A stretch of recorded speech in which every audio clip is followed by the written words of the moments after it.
One federal high court for Abuja don sentence Nnamdi Kanu, wey be leader of the proscribed separatist group Indigenous People of Biafra (IPOB), to life imprisonment after dem find am guilty for terrorism matter. Justice James Omotosho, as dey round up in judgment for Kanu trial on Thursday, come give am life imprisonment for counts 1, 2, 4, 5 and 6 for the 7-count charge wey the Department of State Services (DSS) take carry am go court. For count 3, wey concern say e belong to one proscribed terrorist group, Justice Omotosho give am 20 years imprisonment, no option of fine. For count 7, wey relate to im unlawful importation of radio transmitter, wey dem say na to take continue Radio Biafra secret activities, and say Radio Biafra no dey registered for Naija, the judge come give am 5 years imprisonment, still no option of fine. The judge tok say Kanu behave unruly throughout the trial, and say the law even allow am to sentence am to death for the terrorism offences, but say as im be Christian, im choose to show mercy give the defendant. Justice Omotosho come order make dem keep Kanu for protective custody anywhere for the country, but not be Kuje prison for Abuja.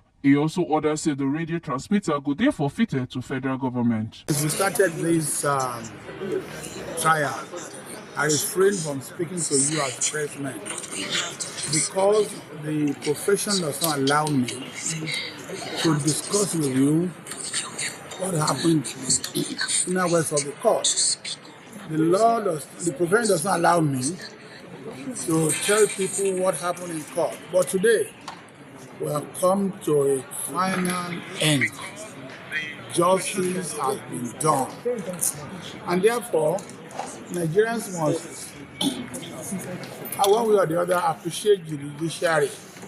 You remember just last Monday, the president was saying, at any time when Nigeria is in a big trouble of facing, judiciary has always come to the aid to salvage Nigeria. Again, the judiciary has salvaged Nigeria from the claws, from the oppression of the proscribed IPOB.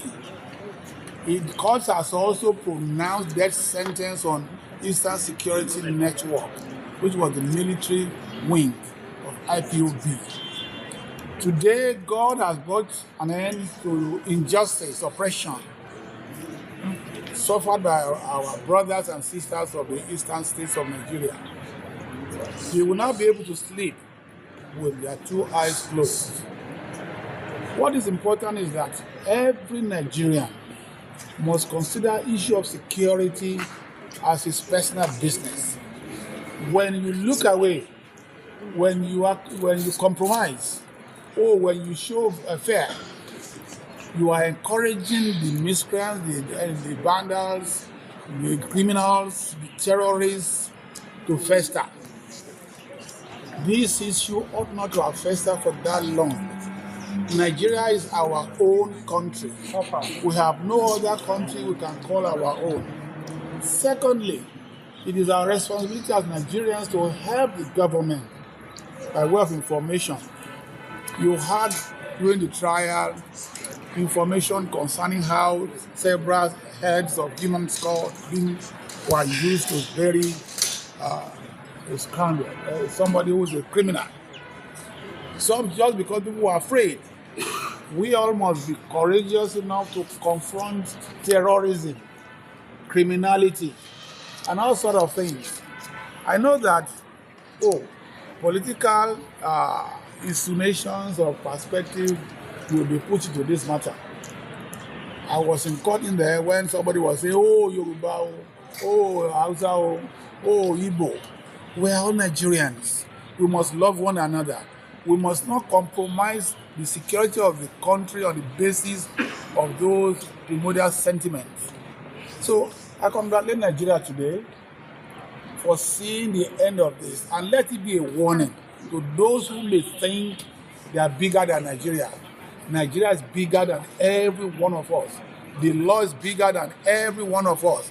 And the law will take its course to deal with miscreants, to deal with terrorists, to deal with criminals. You know, all of us are victims when we keep quiet. All of us are victims when we don't do what we ought to do. Therefore, let everybody be a Nigerian. Today is the only day I have witnessed a man being convicted for mere puffery, for what he said from his mouth, not what he did with his own hands. The verdict is not consistent with the evidence laid before the court. The sentence is overbroad, cruel, and unusual. How can you convict a man for making mere broadcasts from a location that was never named, and he never tied that broadcast to any single incident of violence, or even someone slapping someone, not to talk of terrorism? He did all this. He didn't lay any evidence. I don't know where this whole verdict can be grounded in law, logic, or facts. We disagree with the judgment vehemently, and we are going to fight it from here onwards until justice is done. There's no justice here. That's why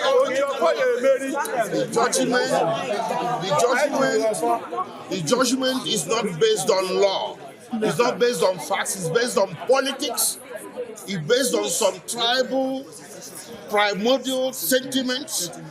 Just because Nnamdi Kanu is Igbo. Yes. An Igbo man has become the person in Nigeria that should be trampled upon. I'm not saying this because I'm Igbo. I'll say it for the Hausa or Yoruba who gets trampled upon. But today we saw an Igbo man being trampled upon, and by God Almighty, we are not going to allow it. It will not stand. Nobody is going to trample on me. Nobody is going to trample on Nnamdi Kanu. Nnamdi Kanu is not a terrorist. He's a man that was pursuing change. To pursue a separate nation of yours is not a crime. So in Nigeria today, if somebody says, don't be silly, you get convicted.